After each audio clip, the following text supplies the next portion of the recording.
Hello बच्चों, BSc second year. आज हम लोग बात करेंगे इनऑर्गेनिक और ऑर्गेनिक का के क्वेश्चंस के बारे में, जो आपके विगत आने वाले एग्जामों में पूछे जा सकते हैं। सेकेंड ईयर की बात मैं कर रहा हूँ। ऑर्गेनिक का क्वेश्चन का पीडीएफ मैं लिंक में डाल दे रहा हूँ, क्योंकि क्वेश्चंस थे मेरे पास पहले से और जो इम्पॉर्टेंट है आपके लिए एग्ज़ाम में आ सकते, उतना भी पढ़ लेंगे तो आपका सफिशियंट है। ऑर्गेनिक में न्यूमेरिकल मैं कह रहा हूँ, क्वेश्चंस रिएक्शंस क्या आएंगे, तो रिएक्शन कोई फिक्स नहीं होगा कि यही रिएक्शन आप रट लेंगे तो यही आएगा।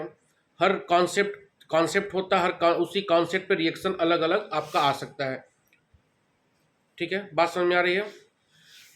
तो इनऑर्गेनिक्स के क्वेश्चंस में मैं दिया हूँ, सॉरी ऑर्गेनिक का पीडीएफ मैं आपको दिया हूँ, उसको आप देख लीजिएगा। सॉल्व मैं, मेरे पास समय नहीं कि मैं सॉल्व करके भेज पाऊँ, तो टेलीग्राम ग्रुप पे आप जुड़े हुए हैं, वहाँ पे अच्छे अच्छे बच्चे हैं, रंजीत है, अतुल त्रिपाठी हैं, जो केमिस्ट्री से अच्छे बच्चे हैं, जो सॉल्व करके दे सकते हैं।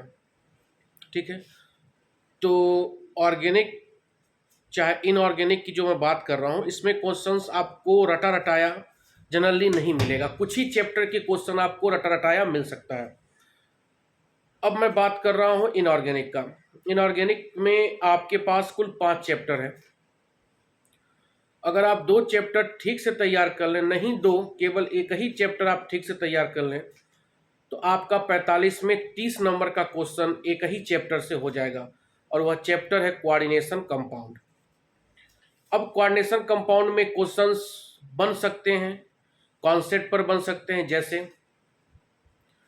अगर आपको आप क्लास पढ़े भी होंगे, नहीं क्लास पढ़े होंगे, यूट्यूब पे मेरा वीडियो ज़्यादा पड़ा है कोऑर्डिनेशन का विथ नोट्स।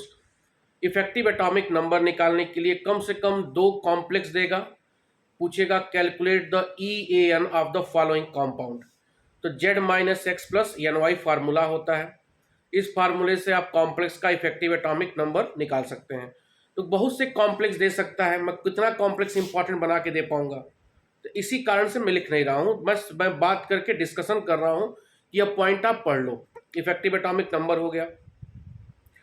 दूसरा, 2 कंपाउंड दे देगा, पूछेगा इनमें कौन सा आइसोमेरिज्म होगा। तो आप आइसोमेरिज्म अगर कॉन्सेप्ट पढ़े होंगे कि कैसे पहचानेंगे, तो आप आइसोमेरिज्म एक लाइन लिखकर आप एक में एक पूरा पा सकते हैं। तो 3-4 नंबर का क्वेश्चन आइसोमेरिज्म से आएगा। हाइब्रिड ऑर्बिटल निकालने के लिए आएगा, कहाँ पे D2sp3 होगा, sp3 D2 कौन होगा। आउटर इनर ऑर्बिटल कॉम्प्लेक्स में अंतर निकालने के लिए आ सकता है, 100% आएगा। वर्नर थ्योरी आएगा, एकदम 1001% कम बना Werner theory. IUPAC nomenclature of coordination compound आएगा। तो आईपीएसी लिखने के लिए हम कितना कोऑर्डिनेशन कंपाउंड दे सकते हैं, तो आपको कॉन्सेप्ट जानना पड़ेगा। जब आप कॉन्सेप्ट जान जाओगे तभी आप लिख पाओगे, क्योंकि कॉम्प्लेक्स बहुत सारे, हजारों कॉम्प्लेक्स हैं, तो कॉम्प्लेक्स कुछ भी आ सकता है। ठीक है, फिर क्या आ सकता है, चिलेटिंग कॉम्प्लेक्स आपको लिखने के लिए आ सकता है, what is the chelating complex. तो यह सब कोऑर्डिनेशन से आपका 25 से 30 नंबर एकदम कन्फर्म है। तो अगर आप एक ही चैप्टर पे कंसंट्रेट करके जा रहे हो, तो आपका 25 से 30 नंबर कन्फर्म है। अब बात करते हैं ट्रांजिशन एलिमेंट, जो पहला चैप्टर है। उसमें आप मैग्नेटिक प्रॉपर्टी डिस्कशन के लिए आ सकता है, ऑक्सीडेशन स्टेट, जो मुझे लग रहा है ऑक्सीडेशन स्टेट, और डी ट्रांजिशन, कलर फॉर्मेशन, या 3 पढ़ लो तो ऑब्वियस है कि आएगा।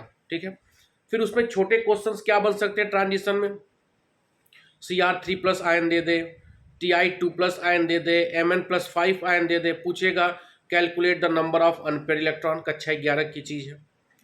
कौन पैरामैग्नेटिक आयन होगा, कौन डायमैग्नेटिक आयन होगा। मैग्नेटिक मूवमेंट निकालने के लिए पूछ सकता है, √10 × n+2 Bm, यह सवाल पूछ सकता है। मेरी बात समझ में आ रहा है? फिर अब देखिए किसमें, यह 2 चैप्टर में आपका 30 से 35 नंबर हो जाएगा। अगला जो चैप्टर है एसिड बेस कॉन्सेप्ट, कुछ भी मत पढ़ना इस चैप्टर से, जितना कह रहा हूं उतना ही पढ़ना। Hard soft acid base concept, इसके अलावा कुछ मत पढ़ना।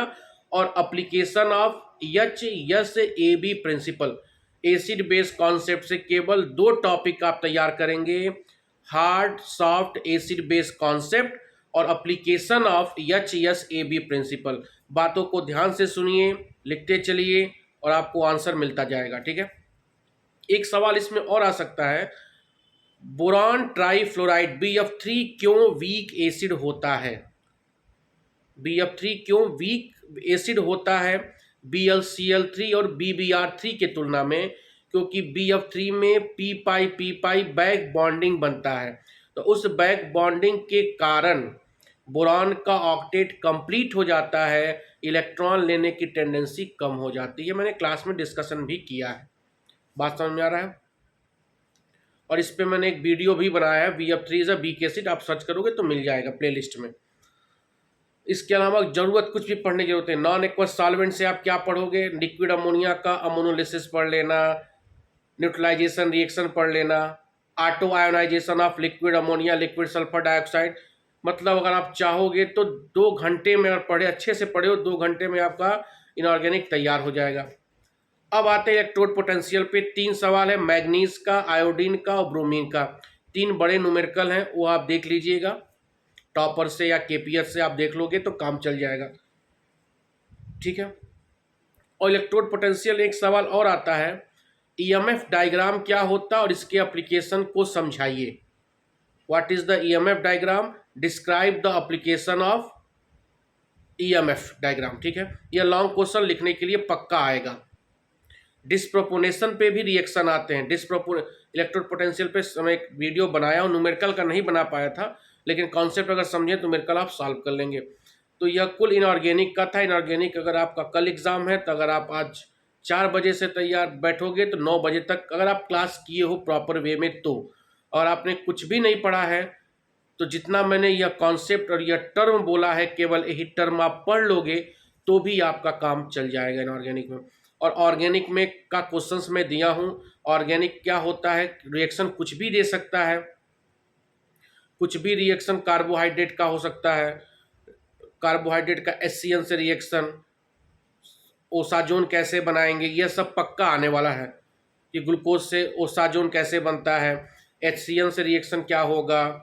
बात समझ में आ रहा है? तो ये सब आप तैयार कर लेना। या फिर आपको आ सकता है कि प्रूफ करिए कि ग्लूकोज में 5 हाइड्रोक्सिल ग्रुप होता है, 6 कार्बन का होता है, रिएक्शन के माध्यम से, रिएक्शन के माध्यम से। तो ग्लूकोज का रिएक्शन आप रेड फास्फोरस HI में करोगे तो हेक्सेन बनेगा, तो इसका मतलब 6 कार्बन का हेक्सेन बन रहा है। इससे यह कंफर्म हो रहा है कि glucose in made up of 6 carbon. तो इस तरह के क्वेश्चंस आपके आएंगे। मैं ऑर्गेनिक का लिंक दे दिया हूं, और इनऑर्गेनिक में जितना टर्म बोला है उतना ही पढ़ के जाइएगा, उससे ज़्यादा मत पढ़िएगा। आपका 100% है, जितना बोला उतना एग्जाम में आ जाएगा। अब बच्चे पूछ रहे हैं MCQ और रिटर्न। अरे यार कुछ भी पढ़ो, रिटर्न पढ़ोगे तभी MCQ कर पाओगे। MCQ कोई पढ़ के जाता है क्या? रिटर्न ही पढ़ता है, पूरा थारोली पढ़ता है, तभी उसमें से MCQ जनरेट होता है। तो ये सब नॉनसेंस क्वेश्चन न पूछो। बात समझ में आ रहा है? तो आप इतना ध्यान से पढ़िएगा। आप लोगों को बहुत बहुत शुभकामनाएं एग्ज़ाम के लिए। पेपर देने के बाद प्लीज़ मेरे नंबर पर कॉल करके बताइएगा कैसा हुआ, कैसा नहीं हुआ, क्वेश्चंस आए थे कि नहीं आए थे, इतना ज़रूर कर दीजिएगा। नंबर आपको बता इसमें होगा भी 9956768823, बहुत से बच्चे जानते हैं, ठीक है। ज़रूर बताइएगा। बहुत बहुत धन्यवाद, थैंक यू।